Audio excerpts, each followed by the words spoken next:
Hello everyone, good morning, नमस्ते, welcome back to my YouTube channel. फेरि पनि म आइसकेको छु नयाँ भिडियो एन्ड ब्लग लिएर हजुरहरूको सामु। हजुरहरूले भिडियो हेरेर माया साथ सपोर्ट गरिदिनु होला भन्ने आशा साथ अहिले म चाहिँ धानबारीमा आएको साथीहरू हेर्न सक्नुहुन्छ। अब यहाँदेखि वहाँ परसम्म धान उठाएर चाहिँ यसरी भित्तामा राख्नुपर्ने हुन्छ साथीहरू। तनाव छ यो खेती किसानीलाई जे गर्दा पनि नहुने साथीहरू। अब घाम हिजो अस्ति बेसरी पानी पर्यो नि त, अनि अब यो भुइँ त बेसरी चिसो छ, अनि अब यो त्यत्तिकै राख्यो भने कुहिन्छ, धान उम्रिन्छ। त्यही भएर यो धान चाहिँ उठाएर हामी यो पाखा राख्ने छौँ, बुझ्नुभयो? यो पाखा राख्ने, अनि नअटेको यो यसरी छेउछेउमा पनि राख्दै जानेछु म। तपाईँहरूको धान कस्तो भयो साथीहरू? यता साङ्ती खोलामा चाहिँ अनि सबैको धान उम्रेछ भनेर बिहान भनी बसेको थियो। यता चाहिँ हाम्रो चाहिँ उम्रेको त छैन। अब घाम लागेपछि चाहिँ राम्रै हुन्छ होला हाम्रो चाहिँ। अनि अरू यता पारी सबैको त्यस्तै भएको छ। यता पर कुमार मिश्र दाइको पनि सबै उम्रा छ अरे धान, सुन्नमा आएको साथीहरू मैले।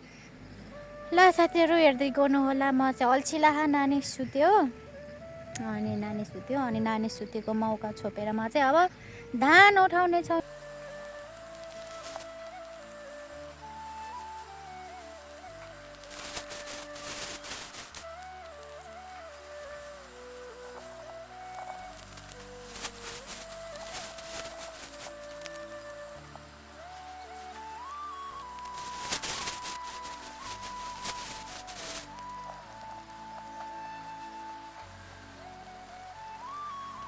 ल साथीहरू, म चाहिँ धान अलिकति उठाउनु बाँकी छ, अनि यहाँ नानी आएर खाजा बनाउन आएको।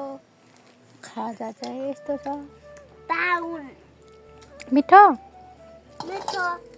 छ। प्राउन खाने भनेर प्राउन फुलाइदियो। त्यहाँ बटुकोमा सेलरोटी छ, पापड सक्यो उ त्यहाँ छ। साथीहरू, हामी चाहिँ खाजा खाएको। तपाईँहरूले खानुभयो त?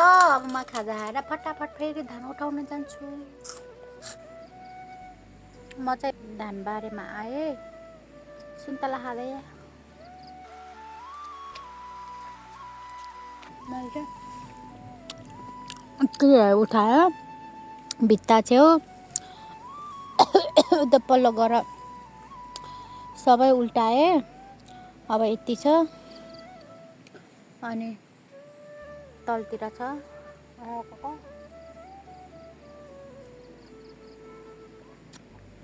अनि सुन्तला खाँदै। म चाहिँ नानीहरूलाई खाजातिर आएको।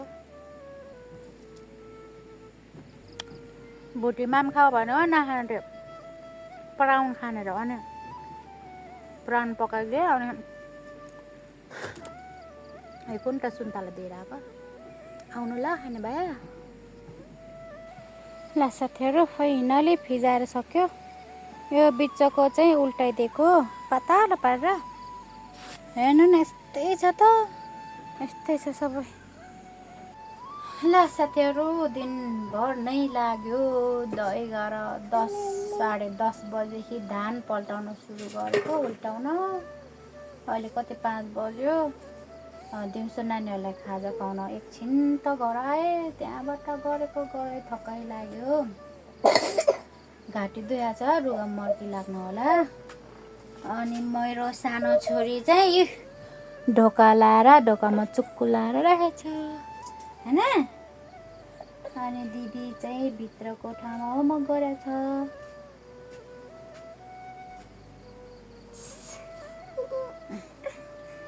ल साथीहरू, अब मैले माम पकाइसकेँ। अब खाना रेडी बनाइसक्यो।